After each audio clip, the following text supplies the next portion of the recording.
This Family Life News podcast is made possible by the support of listeners like you. Next on the 5 o'clock report. I think you're going to see some amazing results from breaking it up. This is an assertion that has been debunked again and again and again by peer-reviewed literature. Now, let's go to the newsroom. Weathering another round of strong storms. Good afternoon. Thank you very much for joining us. I'm Mark Webster. A large, severe thunderstorm watch for much of Pennsylvania is now down to an area southeast of a Harrisburg to Scranton line, although some drenching downpours may make their way into southwestern Pennsylvania this evening. Meteorologist Kevin Williams is tracking it all, his forecast for your area during this newscast. Taking their best shot. According to President Trump's latest executive order, there's a better way to go about giving kids their traditional childhood vaccinations, specifically spreading them out more. I think you're going to see some amazing results from breaking it up. It's not only that you're doing fewer vaccines or jabs, as they say, but you're doing them in a series of visits to the doctor, much smaller amounts. HHS Secretary Robert F. Kennedy Jr. addressed ongoing concerns about potential links between vaccines and childhood autism. One of the things that the industry likes to say, one of the talking points, is, we're just noticing it more. And this is an assertion that has been debunked again and again and again by peer-reviewed literature, but it's also debunked by common sense. The Trump order would also push for all childhood vaccinations to be administered at separate medical visits instead of grouping them into one. The release of new COVID texts from Dr. Anthony Fauci has Washington buzzing about vaccinations as well. Among the thousands of texts from Fauci's government cell phone, one about a second vaccine dose theoretically being associated with putting pregnant women at risk for first trimester miscarriages. Wisconsin Republican Senator Ron Johnson telling Fox, "We obviously have his phone. We've downloaded it, and we're going to carefully go through this to protect people's personal information. But I thought we had to release this right away because this is, I think, major news." Lawmakers are just beginning to go through over 30,000 texts from Fauci's phone. Busy day in the Oval Office. Todd Blanche was also sworn in as the next Attorney General in a ceremony there. The Senate confirmed Blanche on Saturday after weeks of debate with a handful of Republicans in opposition. During the vaccination announcement, President Trump also was asked about the status of the war with Iran, though he didn't offer a lot in the way of an answer. You said this last round of talks was Iran's last chance before decapitation. So what now? What comes next? You'll find out. Are you still, are massive escalation, is that still on the table? Well, we have certainly that ability if we want to do that. Yeah, you'll find out. Trump rejected Iran's latest demands. What are those? Iran's Supreme National Security Council issued a fresh statement over the weekend calling on the United States to permanently end the war and compensate Iran for damages before the strait would reopen. Iran's foreign minister says even if a deal is reached, it doesn't necessarily mean the strait will stay open. That's Fox's Trey Yingst. Complicating the Middle East picture, Israeli Prime Minister Benjamin Netanyahu formally rejecting Trump's Gaza Board of Peace plan, saying Hamas must fully demilitarize before any withdrawal of Israeli forces. Netanyahu also reasserted that as long as he is prime minister, there will be no Palestinian state, while Hamas has said that until one is established, it won't lay down its heavy weapons. All of it threatening to reignite tensions with President Trump, who considers the Gaza deal a key achievement. That's NBC's Alice Barr. Sounds of a violent earthquake in Colombia this morning. Aid agencies are already scrambling resources to help out there. Fatalities number at least 100, still rising after this morning's magnitude 7.4 quake. Jeff Popovich is with Global Empowerment Mission. Right now we're sending our team into Colombia to assess the situation and see if there's a need for additional aid, our family necessity kits, or anything that's needed. Global Empowerment Mission's one of several aid groups already busy the last several weeks in neighboring Venezuela, helping victims of the June 24th major earthquakes there. For ways to assist quake victims, you can go to familylife.org/relief.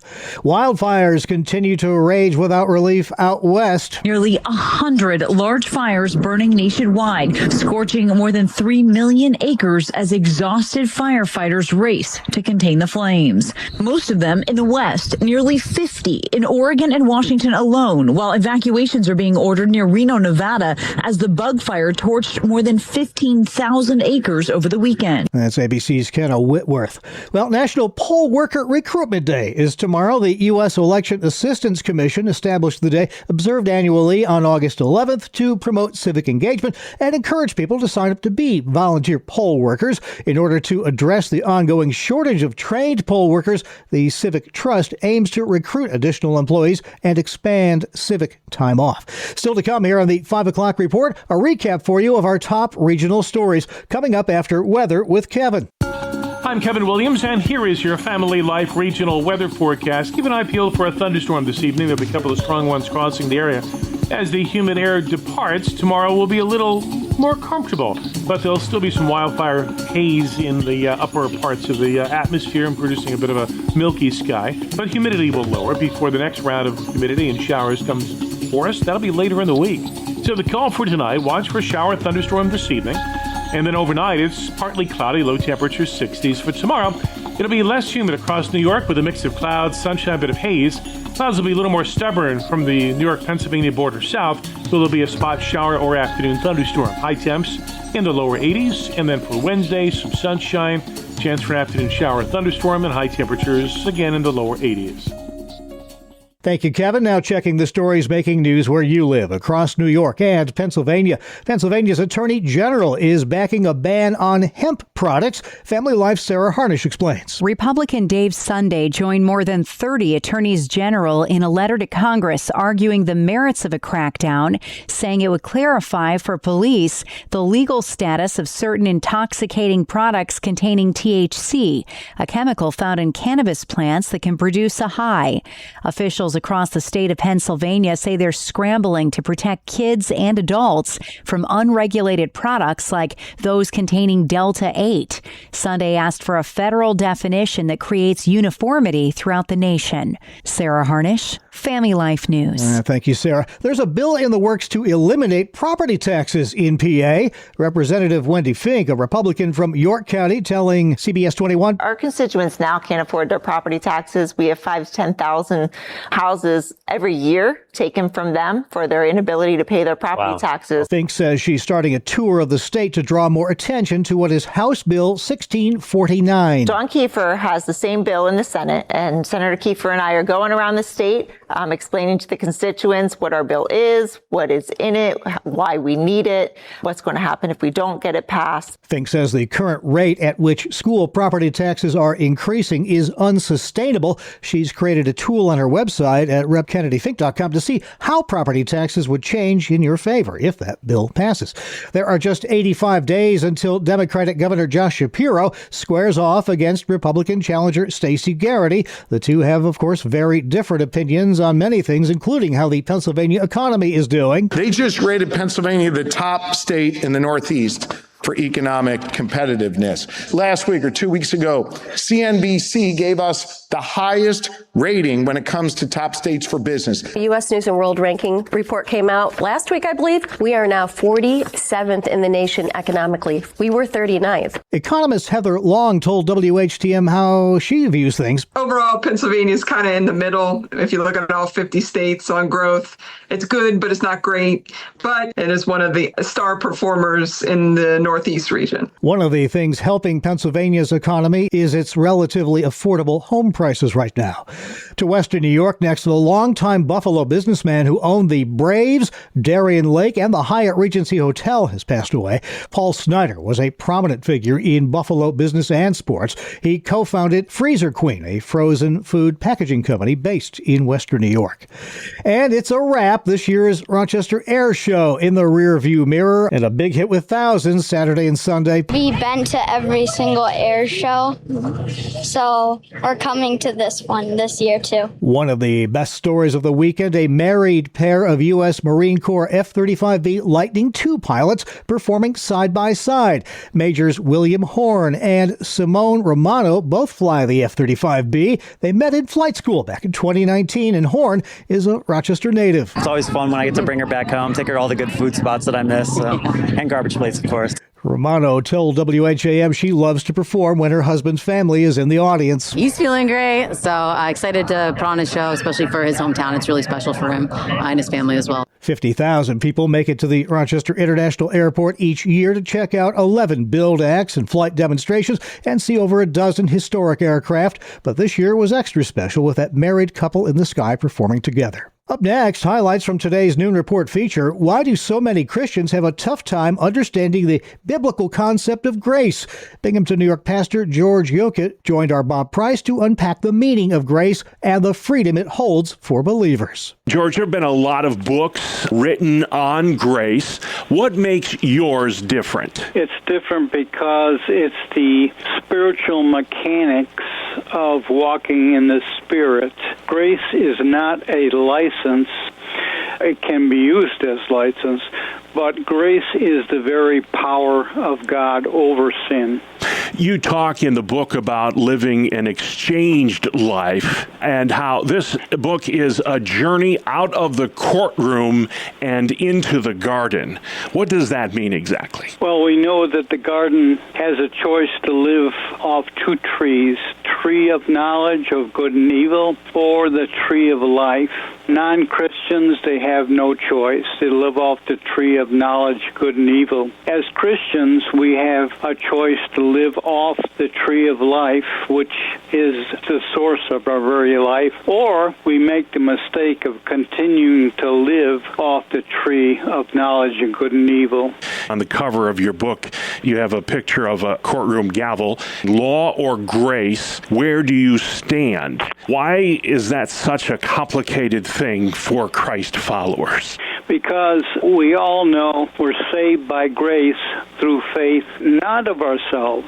And Paul says in Colossians 2:6, just exactly how you received him, so walk ye in him. So understanding the definition of those words is so important because it gives us a key to everything. We hear so many preachers giving us 10 steps for this, 5 steps for that, 3 steps to success.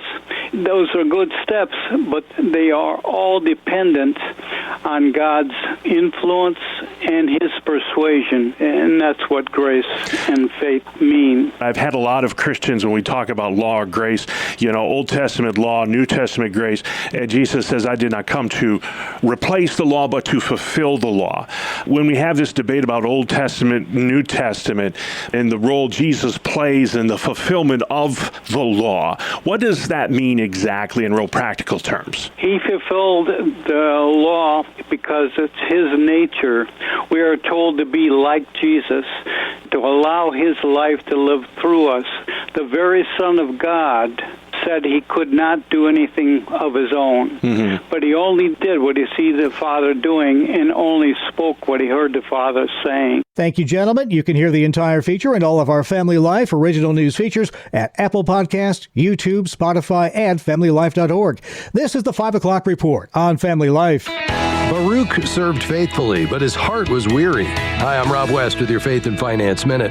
In Jeremiah 45, Baruch had served as the prophet Jeremiah's scribe during a season of judgment, rejection, and national upheaval. And his heart was heavy. He said, "Woe is me, for the Lord has added sorrow to my pain."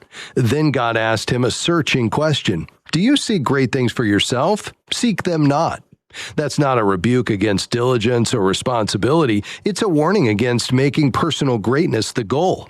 In a world that tells us to build our platform, hoard our wealth, and promote our name, Baruch reminds us that faithfulness is better than greatness.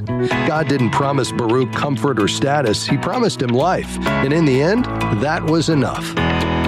We can help you learn to manage your money according to biblical principles when you download the free FaithFi app. You'll find it on our website at faithfi.com.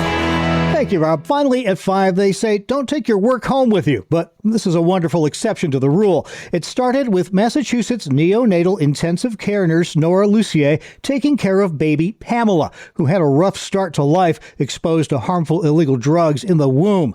Lucier helped nurse baby Pamela back to health, but with the baby's birth parents unable to care for her, their journey together was just beginning, she tells WBKO. We were like, oh, this is so sad. Then all my coworkers rumors, all my friends started, oh, you should just take her, just do it. Your husband won't notice. Think he'd notice. Yeah, well, safe to say her husband Martin did more than notice. Seeing her come home and smile and be happy and laugh, I knew it was the right call. An incredible undertaking, but can't think of a better person to do it with and better person to do it for. What began as a temporary fostering arrangement led to the couple officially adopting Pamela. Now their happy, healthy 2-year-old daughter bathed in the light of love. And that's the world we live in for Monday, August 10th, 2026. Thanks again for joining us. I'm Mark Webster, Family Life News. Thank you for listening to this Family Life News podcast. If you've been encouraged by what you've heard, please share it with others and click the subscribe button to automatically receive future episodes. Family Life is a listener-supported ministry. Podcasts like this are made possible by your financial partnership. Find out more at familylife.org.